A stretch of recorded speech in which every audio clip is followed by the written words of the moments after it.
It wasn't just a ring.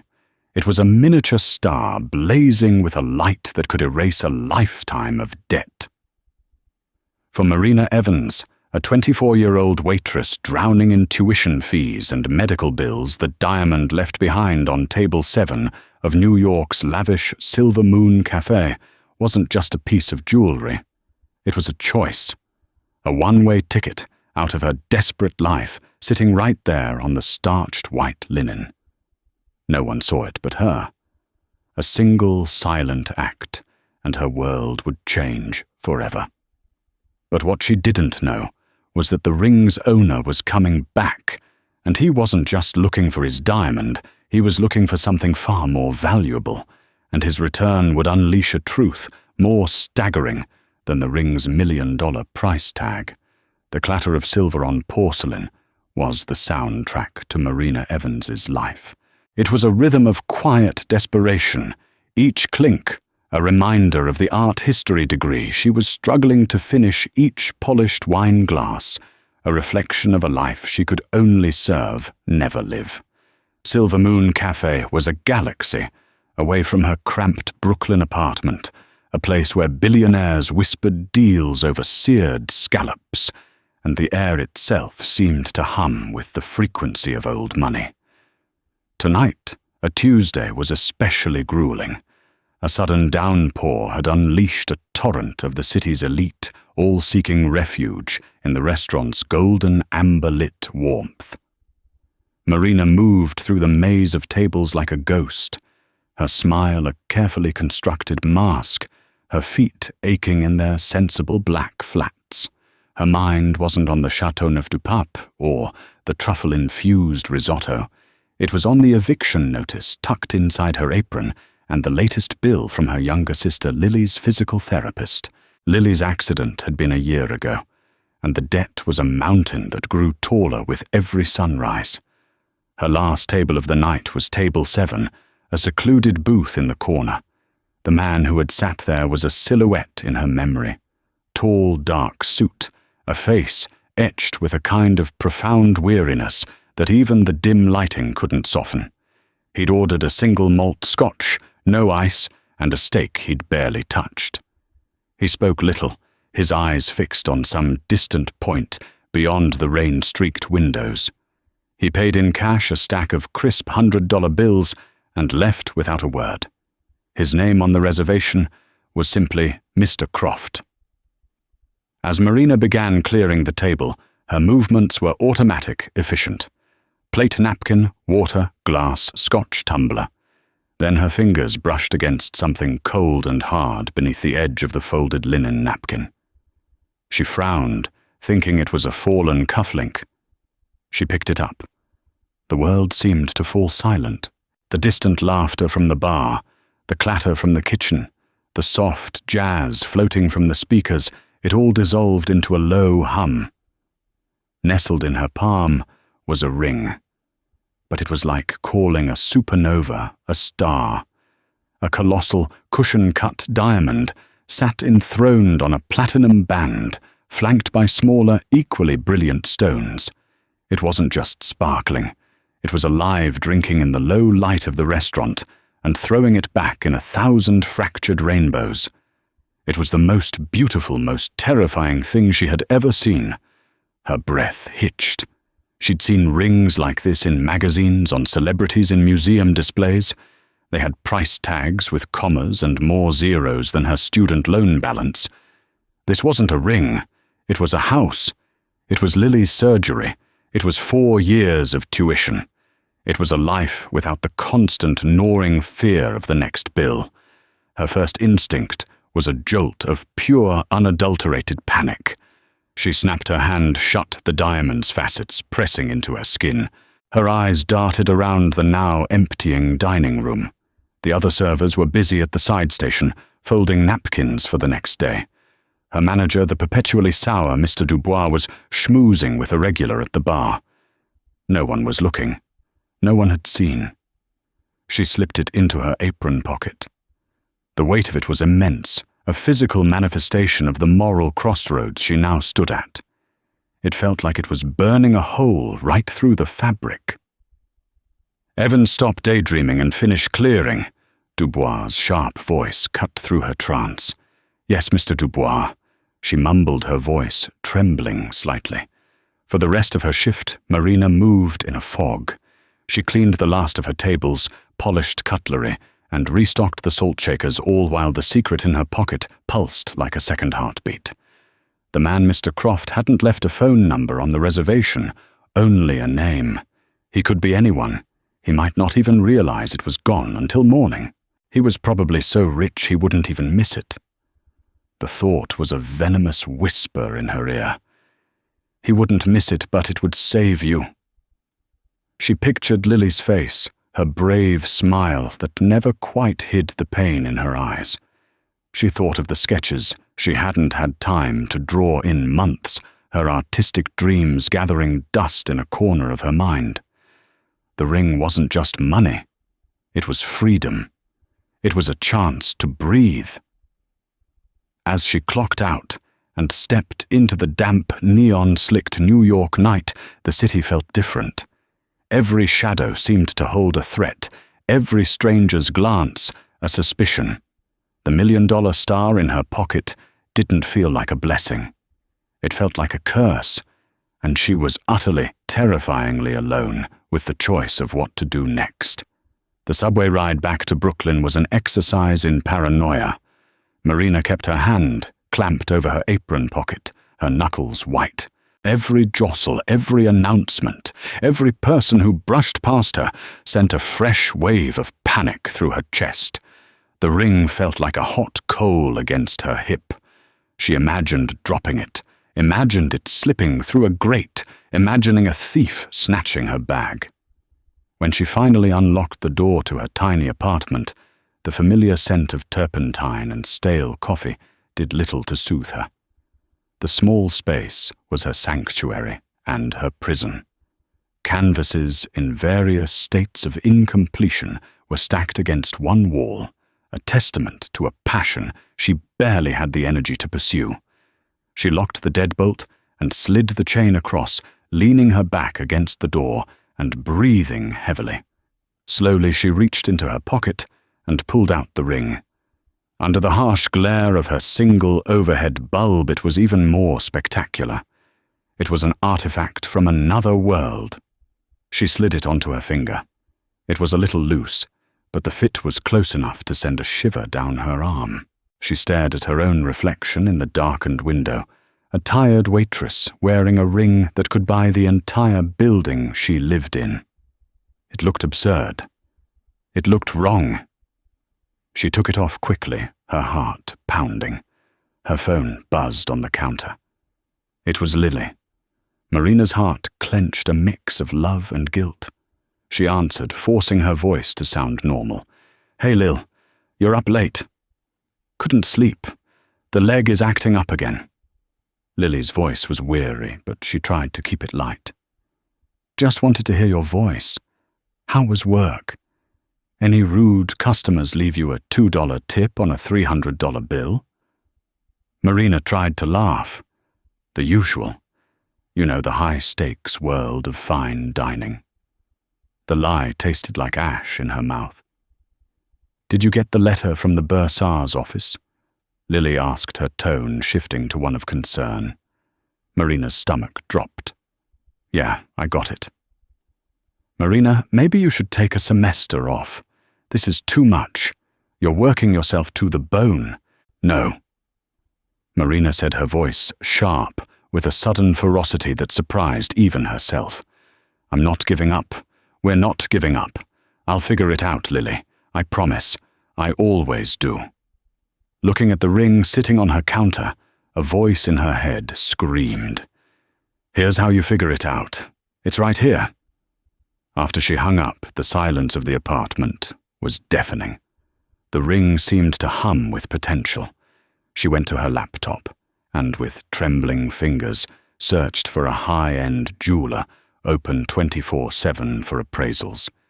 She knew there were places in the Diamond District places that asked no questions.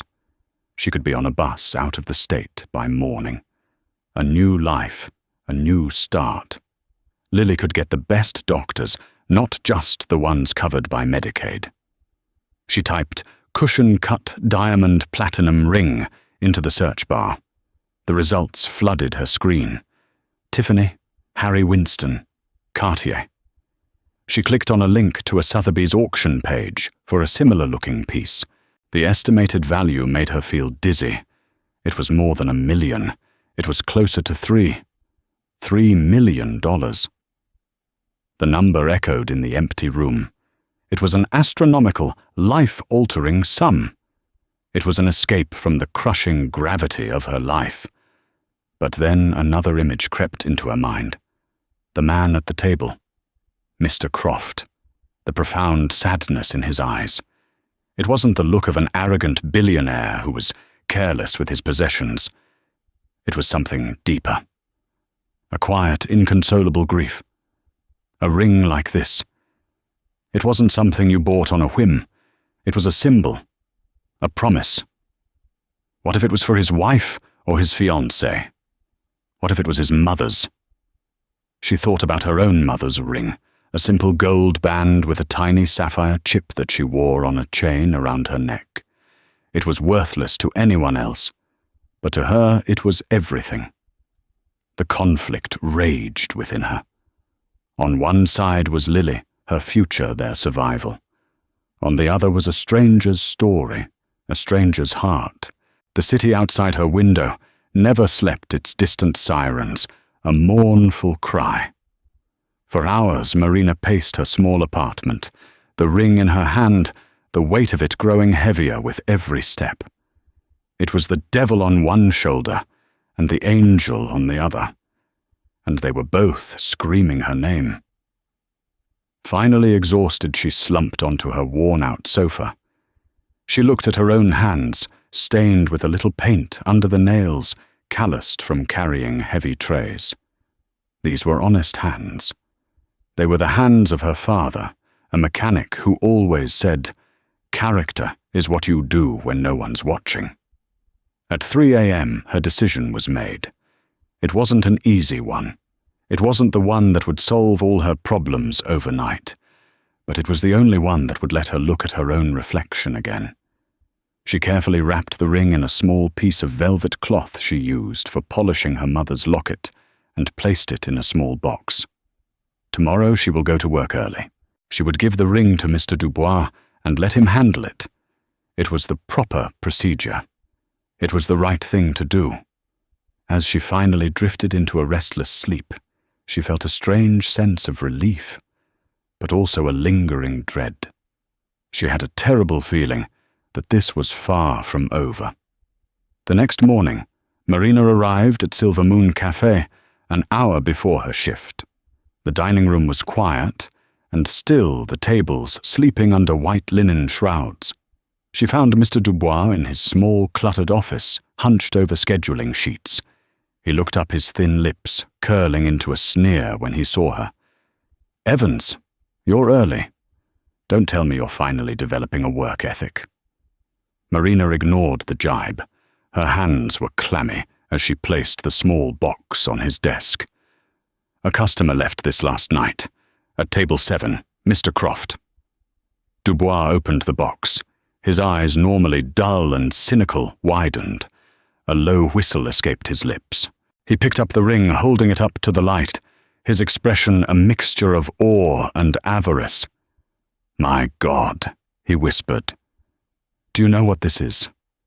"I know it's valuable," Marina said quietly. "We need to put it in the safe immediately. If he calls, I will handle it." Dubois snapped his gaze, still fixed on the diamond. He looked at Marina, a new calculating suspicion in his eyes. "You had this all night. Why didn't you report it yesterday?" I found it at the very end of my shift after you'd left the floor. I didn't want to leave it in an unsecured locker." She lied, her cheeks flushing. The truth that she'd taken it home and battled her conscience all night felt too incriminating. Dubois smirked, a greasy, unpleasant expression. "Of course. Very responsible of you, Evans." He slipped the ring into his vest pocket. "I'll put this in the main safe. Don't you worry about it. Now go polish the silver. All of it."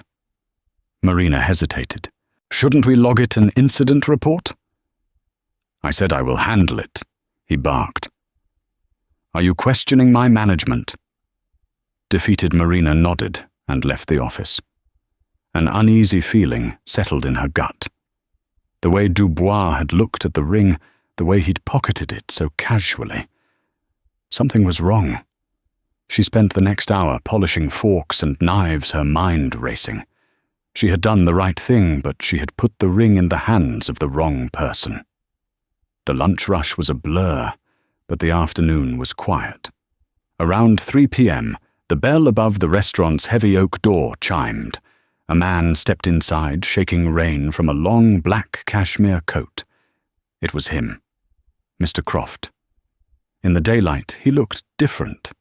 Younger than she'd thought, perhaps in his late 30s, but the exhaustion was still there, carved into the lines around his sharp, intelligent eyes. He wasn't handsome in a movie star way. His face was too severe, too angular, but he commanded the space with an effortless, silent authority. Dubois intercepted him instantly, his posture transforming from tyrant to sycophant. "Sir, welcome back to Silver Moon Cafe. A table for you." "I'm not here to eat," the man said, his voice a low, gravelly baritone that seemed to vibrate with controlled tension. "I was here last night, table 7. I believe I left something." Dubois feigned a look of polite confusion. "Left something, sir? I can assure you my staff is meticulous." Nothing was reported. Marina, who had been refilling salt shakers nearby, froze. Her blood ran cold. Nothing was reported. Mr. Croft's eyes narrowed. "It was a ring, a diamond ring. It's of incalculable sentimental value. I suggest you check again." "A ring, you say?" Dubois stroked his chin thoughtfully. "No, I am certain. We have a very strict policy. All found items are brought directly to me. I have received nothing of the sort." He shot a quick, venomous glance in Marina's direction, a silent warning. Marina's heart hammered against her ribs. Dubois was going to keep it. He was going to steal the ring and let her take the fall if this man pressed the issue. The injustice of it, the sheer audacity, ignited something in her. All her fear was suddenly burned away by a flash of white-hot anger. She put the salt shaker down with a deliberate click and stepped forward. "Excuse me, Mr. Dubois." Both men turned to look at her. Dubois' eyes were blazing with fury. "What is it, Evans?" he hissed. Marina looked directly at Mr. Croft. "You're mistaken, sir," she said to her manager, her voice clear and steady. "I found the ring last night when I cleared his table. I gave it to you this morning in your office. I put it in the small black box myself." The silence that followed was thick and heavy. "Mr. Deo." Croft's gaze shifted from Dubois to Marina, his expression unreadable, intensely analytical. He was watching her, dissecting her. Dubois turned a shade of pale purple. "That is an outrageous lie. You are fired, Evans. Fired for theft and for slandering your manager. Security. That won't be necessary," Mr. Croft said, his voice dangerously quiet. He hadn't taken his eyes off Marina. He took a step closer to Dubois. "The waitress claims she gave you the ring. You claim it was never reported. One of you is lying." He reached into his coat and pulled out a sleek black phone. "My next call is to the NYPD. We can have them search the premises, and the staff. Unless, of course, the ring were to suddenly reappear." Panic flared in Dubois' eyes. He began to sweat. He knew he was trapped. Stealing from a regular was one thing. Stealing from a man who clearly had the power and inclination to bring the entire police force down on them was another. With a trembling hand, he reached into his vest pocket and pulled out the ring. A misunderstanding," he stammered, avoiding everyone's gaze. "It seems I forgot. With all the stress of the morning." Mr. Croft took the ring without a word. He didn't even glance at Dubois. He turned his full attention back to Marina. He looked at her for a long moment, his grey eyes searching her face. She met his gaze without flinching, her heart still pounding from the adrenaline. He opened his palm and looked down at the ring, and for a fleeting second, the mask of controlled severity fell away. An expression of such profound, gut-wrenching grief passed over his features that Marina had to look away. It was like watching a man stare at the ghost of a loved one.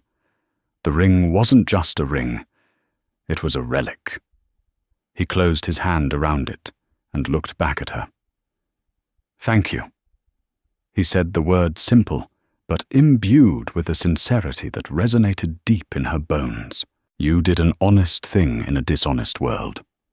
He turned and walked out of the restaurant, leaving Marina standing in the wreckage of her career, face to face with a seething, humiliated Mr. Dubois. She knew she was fired, but as the door chimed shut behind the stranger, she felt a flicker of something she hadn't felt in a long time: pride. "Pack your things, you're finished." The moment Mr. Croft was gone, Dubois rounded on Marina, his face a mask of pure venom. His voice was a low, vicious hiss, meant for her ears alone. "You think you're clever, don't you? You think that man is your savior. He's gone. But I'm still here. You'll never work in a decent restaurant in this city again. I'll make sure of it."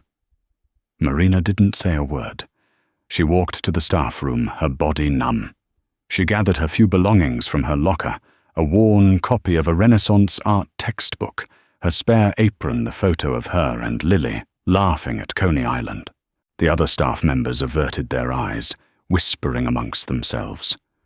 No one would stand up to Dubois. To them, she was now poisoned. She walked out of Silver Moon Cafe for the last time, not into the pouring rain, but into a surprisingly clear, crisp afternoon. It felt symbolic. She was jobless, blacklisted, and her rent was due in a week. She should have been terrified, and a part of her was. But overriding the fear was a strange, defiant calm. She had stood up to a bully. She had returned something precious to a man in pain. She hadn't sold her soul for a handful of diamonds. The next 2 days were a blur of frantic job searching. Just as Dubois had promised, her name seemed to be mud. She applied to a dozen restaurants, from upscale bistros to neighborhood diners. 2 of them cancelled her interviews minutes after she confirmed them. Another told her flat out that they'd heard about an incident and weren't interested. The grapevine in the hospitality industry was brutally efficient. Desperation began to set in. She started looking at retail jobs, data entry, anything that would keep the lights on. The dream of finishing her degree felt more distant than ever. On the 3rd day, a Thursday, a courier arrived at her apartment building. He was holding a large, impossibly elegant envelope made of thick, cream-colored cardstock. Her name, Ms. Marina Evans, was written across the front in beautiful flowing calligraphy. Puzzled, she tore it open. Inside was a single heavy card. At the top, embossed in silver, was a stylized C. The note was brief and typed. "Ms. Evans, your presence is requested for a meeting at your earliest convenience. Please call the number below to arrange a time. Sincerely, Jasper Croft."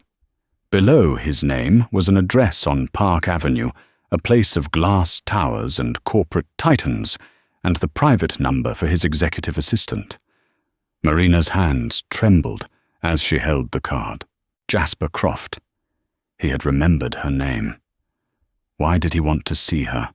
Was it to offer a reward? Or was it something else? The man was an enigma. She felt a knot of anxiety tighten in her stomach. What could a man like that possibly want with a fired waitress? With a deep breath, she dialed the number. A polite professional voice answered on the first ring. "Mr. Croft's office." She arranged a meeting for the following morning at 10.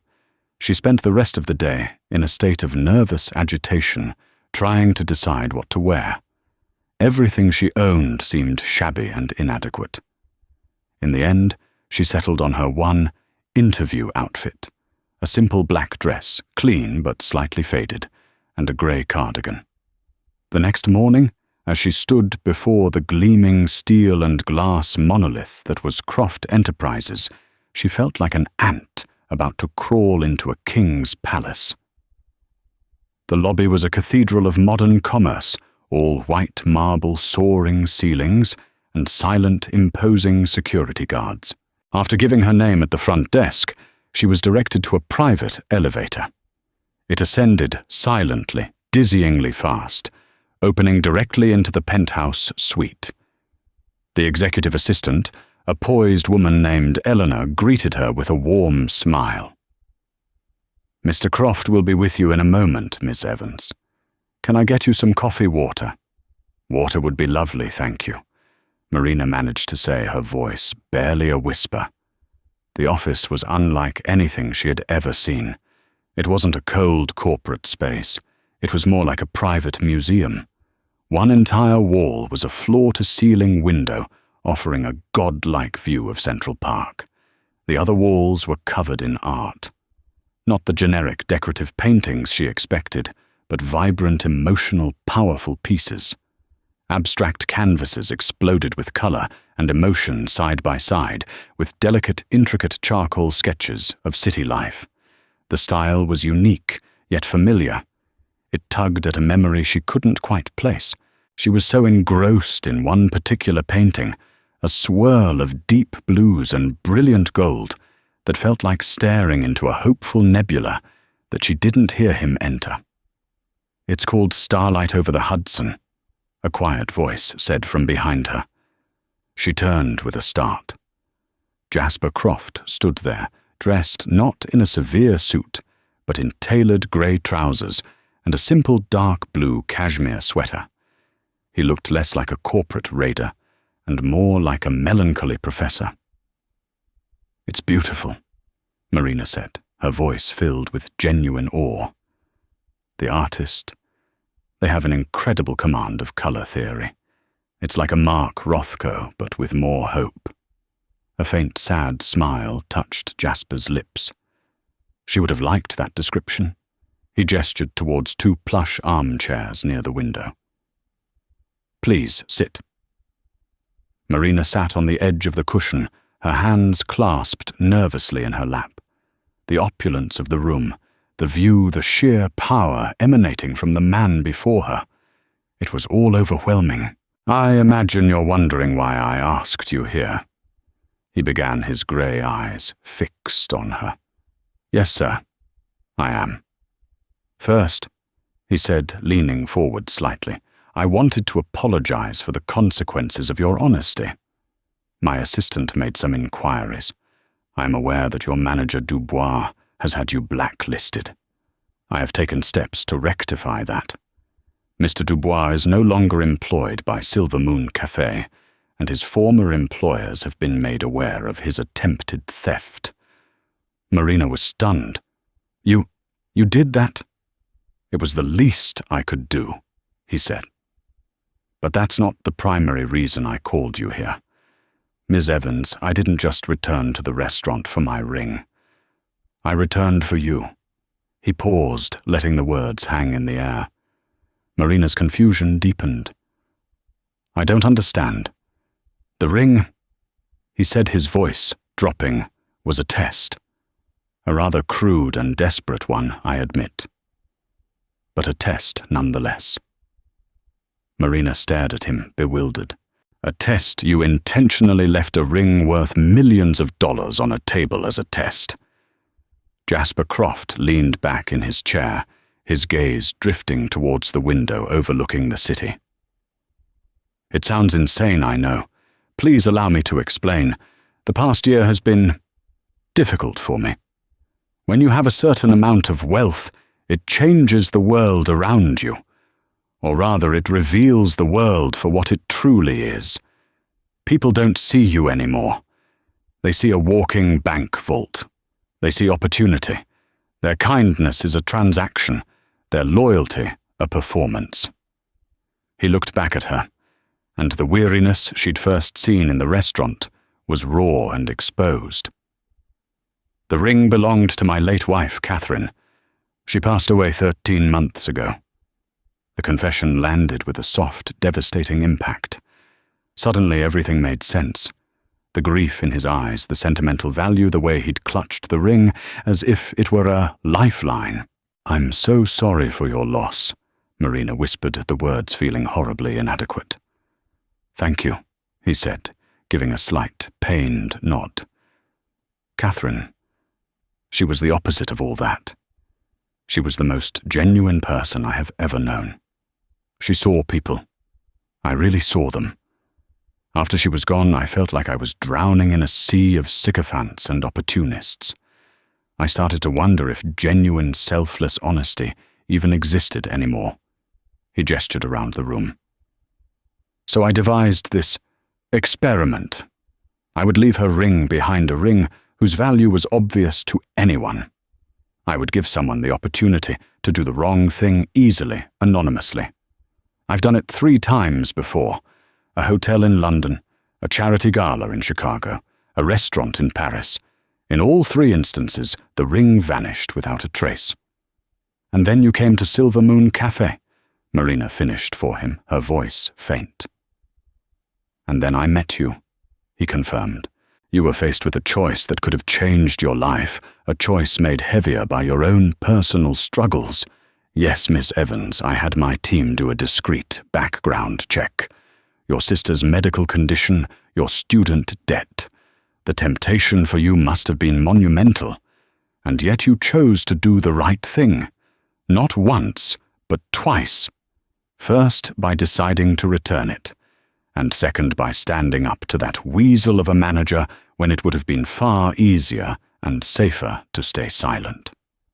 He leaned forward again, his intensity making it hard for Marina to breathe. You didn't know I was coming back. You didn't know there would be a reward. You stood up for what was right simply because it was right. You have no idea how rare that is. Marina was speechless. She had been a pawn in some billionaire's desperate, cynical game to restore his faith in humanity. She should have been angry, but strangely she wasn't. She was looking at a man hollowed out by grief, so lost that he had to resort to such extreme measures to find a flicker of light in the darkness. "The art," she said, suddenly changing the subject, needing to ground herself. "All these paintings. You said your wife would have liked my comment. Was she the artist?" A real warm smile finally broke through Jasper's melancholic facade. It transformed his face, chasing away the shadows. "Yes," he said, his voice thick with pride and love. Catherine was the artist. This was her passion, her true work. He stood up. "Come with me." He led her deeper into the office to a private viewing gallery she hadn't noticed before. It was filled with dozens more of Catherine's works. He stopped in front of a large, stunningly detailed charcoal portrait of a young girl sitting on a park bench, her face a mixture of hope and defiance. Marina knew that face. She knew that park. Her hand flew to her mouth. That's me," she remembered that day vividly. It was 3 or 4 years ago. She'd been a freshman sketching in Madison Square Park, feeling overwhelmed and out of place. A woman had approached her, her smile warm and her eyes kind. She'd complimented Marina's work and asked if she could sketch her. They had talked for an hour about art, about dreams, about the challenges of being a young artist in a ruthless city. The woman had never given her name, but Marina had never forgotten her kindness, the feeling of being seen by a fellow artist. Catherine spent hours searching for undiscovered talent, Jasper explained, softly watching Marina's reaction. She'd walk the streets, visit student galleries, always looking for a spark. She told me about you. The girl with the sad eyes and the brilliant hands. She called you. She came back to this office and painted you from memory. This was one of the last pieces she ever finished. Tears were streaming down Marina's face. The kind stranger from the park, the woman who had inspired her on one of her darkest days, was Catherine Croft, the wife of the man standing next to her, the owner of the ring. The world seemed to tilt on its axis, a web of invisible threads, suddenly pulled taut, revealing a pattern she never could have imagined. This was no longer a story about a lost ring. It felt like something else, entirely. It felt like destiny. The revelation hung in the air, shimmering and sacred. Marina couldn't tear her eyes from the portrait. It was her, but it was also more than her. It was how Catherine had seen her not as a struggling student or a future waitress, but as an artist full of raw potential. She was the reason I didn't quit, Marina said, her voice choking with emotion. That day in the park, I was about to drop out. I felt like a fraud. She told me that every great artist feels like a fraud, and that the only true failure is to stop creating. She saved me. Jasper's expression was one of profound tenderness. She had a gift for that, he said quietly, for finding broken wings and reminding them how to fly. He led her back to the armchairs by the window. He let her take her time to compose herself, to process the impossible convergence of events. The city sprawled below them, no longer an intimidating beast, but a landscape of interconnected stories. After Catherine passed, Jasper began his voice, taking on a new tone, one of purpose. I was left with a choice. I could let her legacy be just that, a collection of beautiful paintings and memories locked away in a vault, or I could turn her passion into a living, breathing force for good. He gestured to a stack of beautifully designed portfolios on his coffee table. Before she died, we were in the process of creating a foundation, the Catherine Croft Foundation for the Arts. Its mission is simple to find and support promising young artists who lack the resources to pursue their dreams. We planned to offer grants, mentorships, and a fully funded residency program. He slid one of the portfolios across the table to Marina. The name of the foundation was embossed in the same elegant silver as the stationery he'd sent. She opened it. Inside were plans for gallery spaces, artist studios, and detailed descriptions of scholarship programs. One of the scholarships was called the Starlight Grant.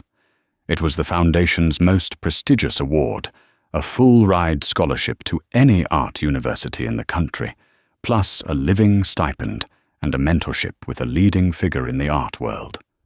Marina's breath caught in her throat. She had seen a flyer for this grant a few weeks ago. It was new, its benefactor anonymous. It was the Hail Mary she had been praying for, the one she'd been working on an application for in her few precious moments of free time. She had been pinning all her hopes on this grant, a grant established in memory of the very woman who had inspired her to keep going years ago. Catherine's work on the foundation was left unfinished, Jasper continued. I have the money, the infrastructure, but I lack the most important ingredient, her eye. Her understanding of the artistic soul. I've been trying to run it myself with a board of directors who understand finance and logistics, but not art. They see investments, not artists. It's not working. It's becoming a sterile corporate version of her dream. He looked directly at Marina, his grey eyes clear and certain. That's the real reason I asked you here, Miss Evans. I am not offering you a reward. I am offering you a job. I want you to help me run the Catherine Croft Foundation. I want you to be its artistic director. Marina's mind went blank. The words didn't compute. Artistic director. her a waitress with 2 years of an unfinished art history degree. "Me," she stammered. "Mr. Croft, I'm not qualified. I don't have a degree. I have no experience in philanthropy or management." "You have something far more important," he interrupted gently. "You have integrity. You have the eye of an artist. Catherine saw it, and I saw it the moment you spoke about her painting. And most importantly, you understand what it's like to struggle. You know what these young artists need, because you are one of them. You won't see them as investments. You'll see them as people, as souls that need nurturing. You are everything this foundation is missing." He named a salary that made her head spin. It wasn't just enough to live on. It was enough to give Lily the best medical care money could buy, to move them into a safe apartment, to live without the constant shadow of debt. But it was more than the money. It was a chance to live a life steeped in the one thing she loved, art. It was a chance to honor the woman who had, in 2 separate pivotal moments, saved her. "I need someone I can trust implicitly," Jasper said, his voice laced with a vulnerability she hadn't expected. "After everything that has happened, I know I can trust you, Marina. Catherine trusted you first. She saw the spark. Now I'm asking you to help me turn it into a fire that can light the way for others."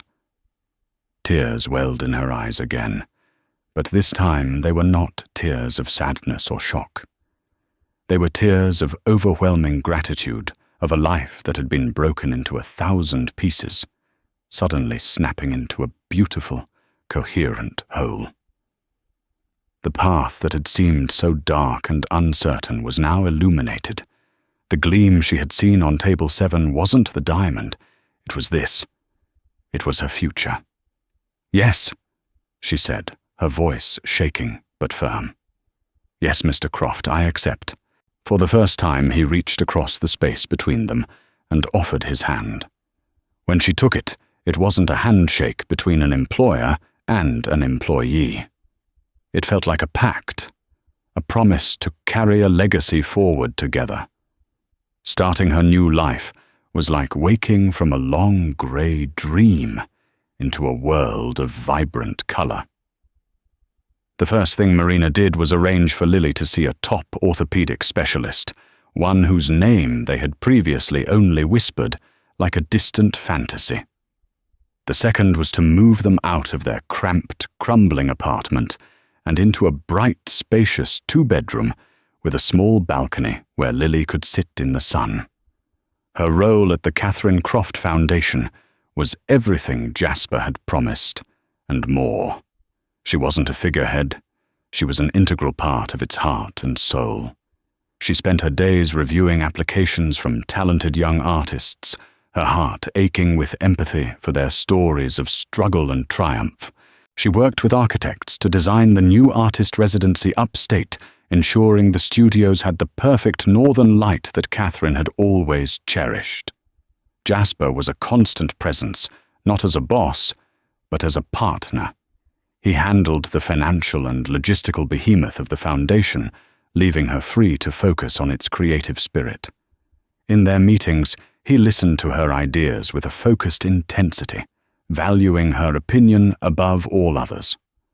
A quiet friendship began to bloom, built on a foundation of mutual respect and a shared reverence for Catherine's memory. He would tell her stories about his wife's eccentric habits and brilliant insights, and Marina would share memories of her own artistic journey. Together, they were keeping Catherine's spirit alive. About a month into her new role, Marina had to return to her old neighborhood to pick up a final piece of mail that had been misdirected. As she was leaving, a familiar, sneering voice called her name. "Well, well, look what the cat dragged in. Or should I say what the billionaire dragged out of the gutter?" It was Mr. Dubois. He looked disheveled. His once immaculate suit wrinkled his face, puffy and unshaven. Getting fired from a place like Silver Moon Cafe had clearly sent him on a downward spiral. "I'm surprised to see you around here." He spat, his eyes burning with resentment. "I heard you landed on your feet. Quite a leap from serving wine to running a whole foundation. You must be very persuasive." The insinuation was ugly and clear. Marina felt a flare of her old anger, but it was quickly replaced by pity. He was a small man, made even smaller by his bitterness. "I hope you find what you're looking for, Mr. Dubois," she said calmly, turning to walk away. "Oh, I have." He cackled a nasty, triumphant sound. "I've been doing some research, a little talking here, a little listening there, and I have a story that I think the press would just love to hear. Grieving billionaire Jasper Croft, preyed upon by conniving waitress who staged a found ring to seduce him. How does that headline sound?" Marina stopped, her blood running cold. "That's a ridiculous lie." "Is it?" He sneered, stepping closer. "You find a ring and a few weeks later you're running his multi-million-dollar foundation. It looks bad, Evans. It looks really bad.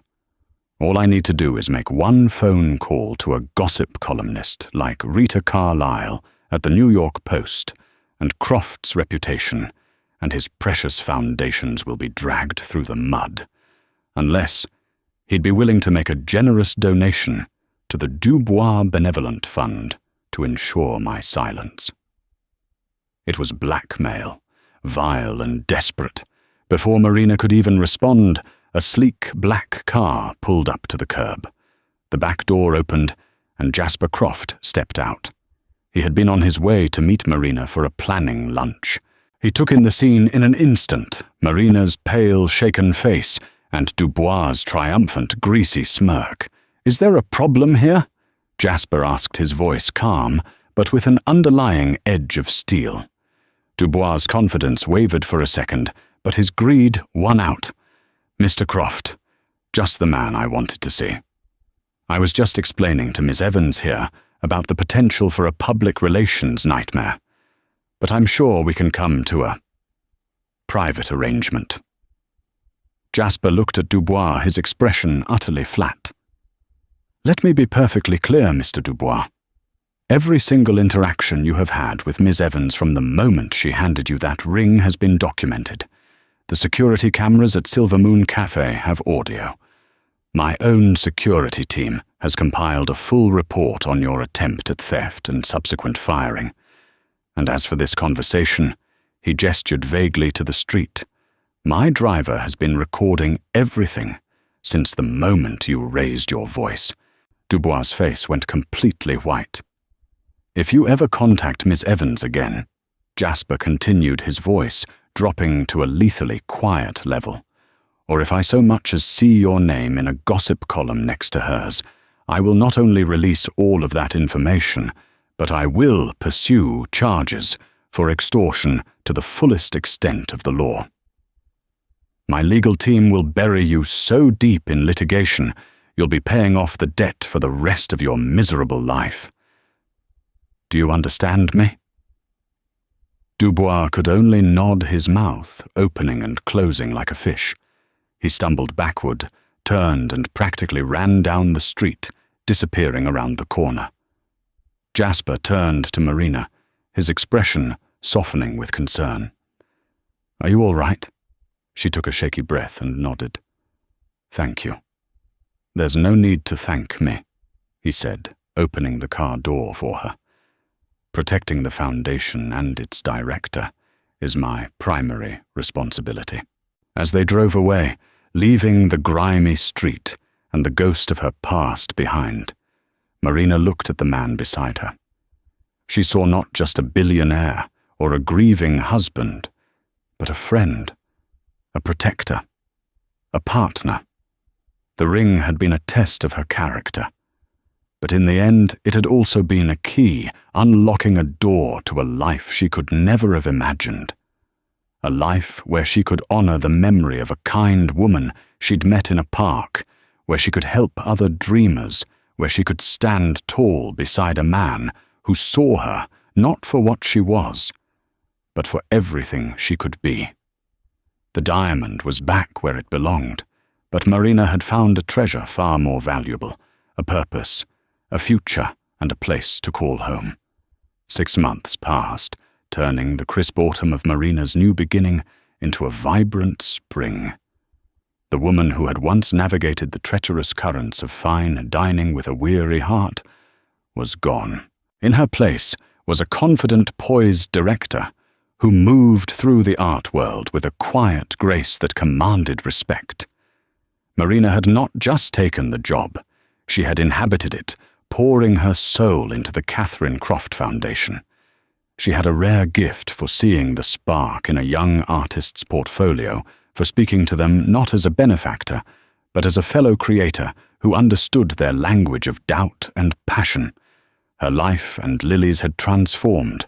Her sister was thriving with the best physical therapy, her laughter once again filling their sunlit apartment. For the first time, Marina had the freedom to sketch in the evenings, not out of desperate escapism, but out of pure joy. Her own art was reawakening. The culmination of their half-year of tireless work was the Foundation's first annual Starlight Gala, an event designed to celebrate their first round of grant recipients and raise funds for the next. The grand ballroom of a historic hotel was filled with a glittering assembly of New York's art patrons, critics, and artists. Marina, in a simple but elegant deep blue gown that mirrored the colors in Catherine's Starlight over the Hudson, felt a world away from the girl in the sensible black flats. She saw Jasper across the room. He wasn't the haunted, somber man she had first met. He was smiling, engaged in conversation, the deep lines of grief around his eyes softened by a new, lighter energy. He looked at ease, happy even. When his eyes found hers, he excused himself from his conversation and made his way through the crowd toward her. "You've done an incredible job, Marina," he said, his voice a low murmur amidst the chatter. Catherine, she would have loved this. All of it. "We did it," she corrected gently. "Together."